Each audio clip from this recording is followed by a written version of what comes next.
The Jantia Students' Union (JSU) recently staged a sit-in demonstration in Jowai to protest the acute shortage of seats in government higher secondary schools and colleges across the Jantia Hills. The protest was held in response to the growing concern over the lack of admission opportunities for students who passed the Senior Secondary Leaving Certificate Examination SSLC 2025. On the 30th of May 2025, a joint delegation comprising members of the Jantia Students' Union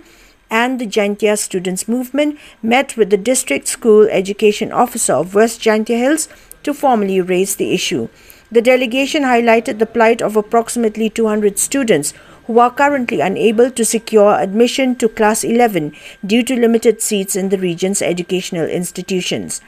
In response to the concerns raised, the District School Education Officer, AP Same, informed the delegation that a recommendation has been sent to the state government for the creation of an evening shift for Class 11 Arts stream at the Kiangnangba Government Higher Secondary School, Jowai. This initiative aims to accommodate the affected students and ensure that they are not deprived of the opportunity to continue their education despite successfully clearing the board exams. The student bodies have expressed hope that the government will act swiftly on the matter to address the educational needs of the youth in the Jantia Hills.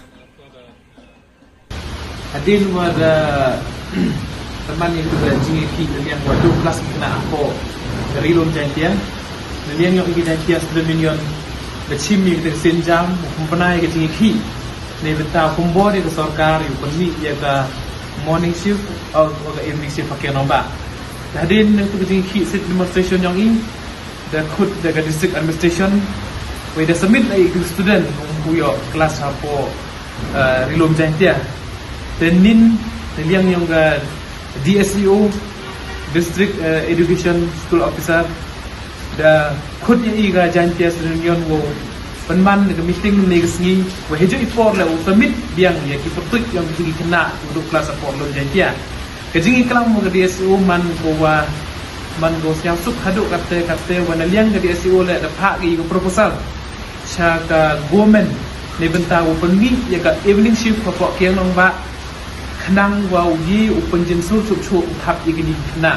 iwa do kelas the youth piwa the jindo kelas yang kena apa lom Jantia no snem chusnem kermen wa kini ke evening shift uman permanent solution go ya kerilum Jantia tajui por la liang ka DSO office the submit ki ya kini ka proposal to open evening shift in Kiangnangba Women Higher Secondary School Jowai then liang yang ika Jantia Student Union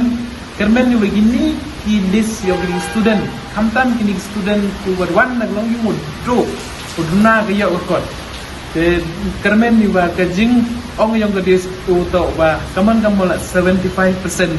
chance to begini na tap kelas iki te inaliang yang ga Jantia Student Union senbei